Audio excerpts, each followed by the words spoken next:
Does anybody know the name of this pawn structure? It's also well known.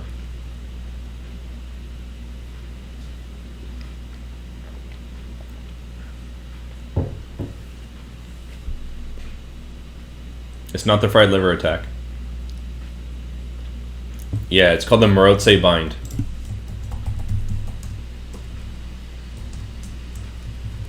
I'm going to spell it for you. So the pawn structure with e4 and c4 is a Maroczy bind structure. I'm not sure how to parse this username, but thank you for the follow very much. So this is not the critical moment. This is just a typical way of developing the pieces. And actually, maybe we should stop right here instead of castling. So castling is one move that black can play here. It's fine. Are there any other moves that black can play here? What do you guys think? Any useful exchanges that they could make? Thank you for the follow, Mr. Quantix. Feel free to participate in our group study session. Okay, so interesting point. You said e5 seems logical. To me, e5 seems illogical. You learned something in the first 10 seconds? Awesome. That's what I like to hear. Let's keep the learning happening. So this move e5, I think it's not really logical because it changes the pawn structure in an unfavorable way. Maybe you assumed that they would take on c6. If they take on c6, you might just be right. Bree this guy. Okay, got it. I wasn't sure if it was his guy. So if they take on c6, I think you're justified, but they would play knight b5. Just to illustrate, I think here you might not even be like much improved after d takes c6.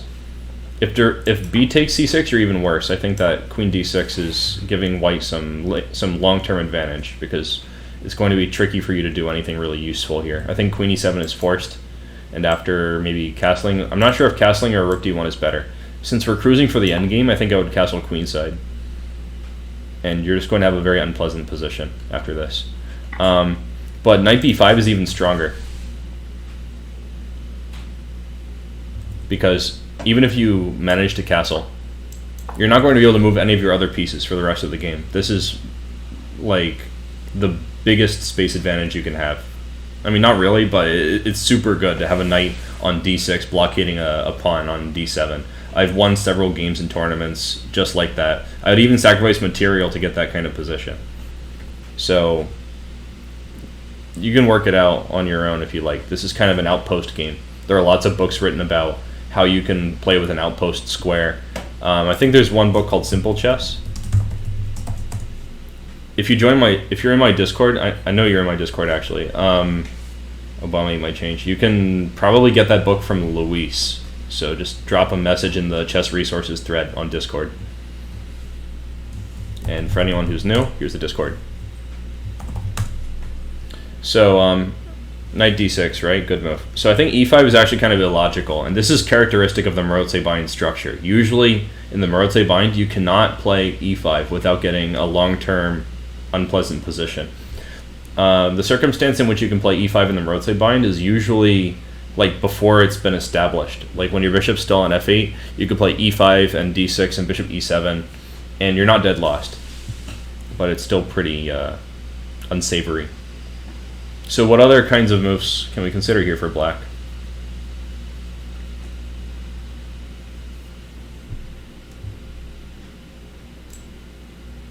I'm trying to adjust the board a little bit, so forgive me for adjusting. Okay. Just want to put the letters there for you guys.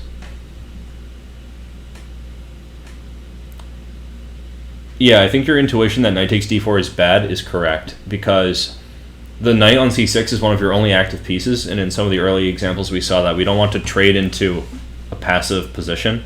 After knight takes d4, bishop takes d4, I think this is, it's not lost, but it's very unpleasant also.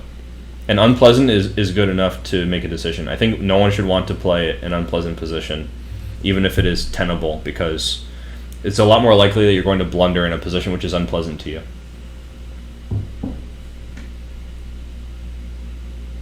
I think queen a5 is a very reasonable move. It doesn't do that much, but there's some potential for you to be able to develop your pieces. I also think knight b3 is a problem. I agree. Although you could argue that the knight on b3 is not optimally placed. You know, maybe you could just move again somewhere. The problem is I don't think you have a good somewhere. Maybe, yeah, I think you would have to go back to d8. There's no other really reasonable move. Like if you play queen b4, it's a3. And you have no moves that are really... You have no moves where you can't get attacked in one move. So it's basically back to d8 for you. So maybe queen a5 is not that reasonable. I think you have to play queen d8. There's actually a hidden way of exchanging pieces here. e6 runs into knight b5 just like before. So you should be looking for a hidden way of exchanging something. But I think that your exploratory process of looking at e6 and e5 and queen a5, it's kind of pointing out what the character of the position is, that it's unpleasant if you don't trade pieces. So what do you think? Oh, Obama might change. What's your move? No? Nothing? It's okay. Actually, you got it. You just doubted yourself. What's wrong with knight g4? I don't see anything wrong with it. d6 is a reasonable move as well. But the issue with castling in d6 is that you're giving white time to prevent your active moves. Obama might change. It shouldn't be d6. After knight g4, queen takes g4, d6, they'll just play queen d1, and they're doing fine. So it's something immediate. Like make candidate moves on move 1 for black after queen... I'm sorry, on move 2 for black after queen takes g4. So this is what we're calculating. d6 and castling are fine moves, but it doesn't allow you to liberate your position. Yeah, it's knight takes d4. So if you play d6, they'll play bishop e2, stopping you from playing knight g4. If you play castling, they'll play bishop e2, stopping you from playing knight g4. But if you play knight g4 right now, even though they can take you, this leads to the exchange of a piece. Mini Moose, just like Invader Zim. Thanks for the follow, Mini Moose. You know, the Invader Zim movie that came out sometime in the last couple of years, it was actually pretty good. It was somewhat true to the original. So even though here they'll play queen d1 and you have to just go back somewhere like e6, this position it's maybe practically somewhat good. When you're playing with less space and it's difficult, usually you want to trade 1 or 2 pairs of minor pieces, just so that whatever room you have is enough. That's a way of dealing with space. So strategically, we might like to exchange something just to liberate our position, even if it's not like the best exchange we could ever ask for. Another thing that you can do when you have a lot less space is do some kind of crazy pawn break, like almost anything, just to get the position more open. But it requires some good calculation and such. The king is worth points and we could exchange it. Okay. Oh, I wonder if it has a good exchange rate. Okay, so let's move on from here maybe. Let's see, did I have something else interesting? Oh yeah, maybe there's a little bit more interesting in this pawn structure. So after castling in bishop e2 and d6, it would turn into the same thing as what you guys have said, d6 and castling. Eventually, we're going to finish developing all the pieces. And at this moment, they could play knight takes d4 to trade 1 pair of minor pieces. But then white gets active with bishop d4. Bishop c6 is putting pressure on e4, so f3. In the Maroczy bind, they usually want to play f3, so it's not really a concession for them. So don't think you're provoking a weakness if they play f3. a5 is a reasonable move, trying to get some space. However, it does neutralize the possibility of queen a5, so you might want to compare these two if you're going to play this in a serious game. But let's see, b3 has been played here. And after knight d7, there's an exchange offered. Black is offering bishop takes d4 or allowing white to play bishop g7. So let's analyze this decision. Should we, as white, should we trade on g7 or let them take on d4 or do something different? What do you guys think?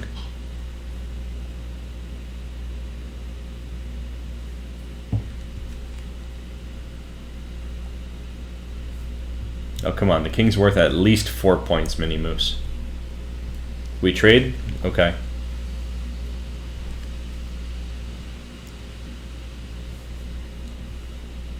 Why do you choose to trade? Obama, you might change. Can't allow e5?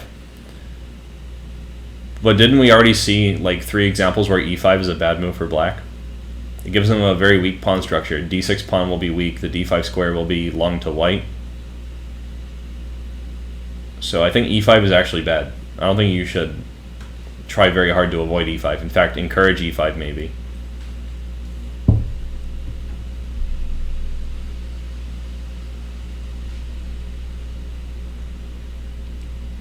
Okay, so if you take on g7, their king safety does decrease. But your attacking power also decreases because your bishop is gone. So it's a trade-off. It's not just one-sided.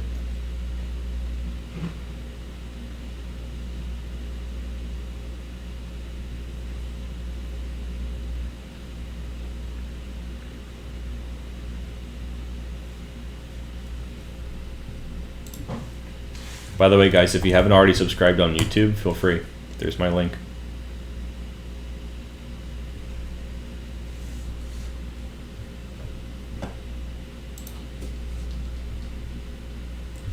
If my channel gets popular, I just might keep doing this.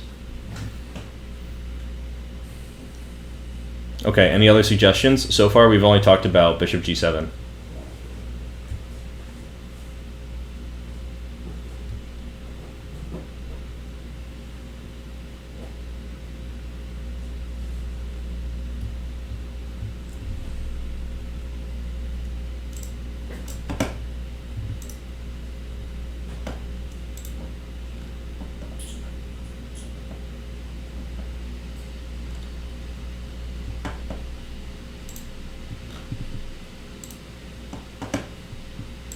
So we could also play some other move and allow them to take the bishop on d4. So any suggestions for that? If we can provoke them to play e6 or f6, I think that would be quite reasonable. But you're going on the wrong track. See, we're thinking about exchanges today, right? So basically just ask yourself this question: do you want to trade the bishops or no? If the answer is no, make a move where you don't trade bishops. If the answer is yes, trade the bishops. Just choose whichever way you like. If they play knight e5, you might not get a chance also. So, at least not without playing f4. So what'll it be? You guess no? Okay, so what move would it be? Yes, bishop e3, correct. We should not trade the bishop, because every exchange of minor pieces alleviates their space disadvantage. So if we play bishop e3, they can't trade. So things continue to be sunny here. Bishop e3 is a quite reasonable move. Now in this position, they might be able to play b5. I didn't really notice this when I was preparing. And this is the kind of move that you should look for black. You should try to break free somehow when you have less space. And usually trading a couple pawns will give you the space that you need. But I think that we have very good compensation for rook in this position. I would say white is winning here. One of these pawns will become a queen in short order, especially with both bishops supporting the entire path for the queening process. So probably b5 doesn't work here, but it's something that you should try to do. Yeah, rook c1 makes some sense too. Well, if you play rook c1, actually they're going to trade. And now their space disadvantage is really going away fast after the move queen b6, and even more pieces are coming off the board. But even without queen b6, even if they play something like, I don't know, let's pretend that they play like knight e5, some kind of useless move, and you play king h1, there's no more queen trading. This position is still like much relieved for black. And without your dark square bishop, attacking their king is going to be difficult. They're strong on the light squares. So, this is an example where trading on G7 will be bad for space-related reasons. So when you have more space, generally you want to avoid exchanges. You want to, really make your opponent suffer to have a place to put their pieces and provoke some weaknesses. And only later you can start an attack or trade pieces. But not right away. Only when the time is right.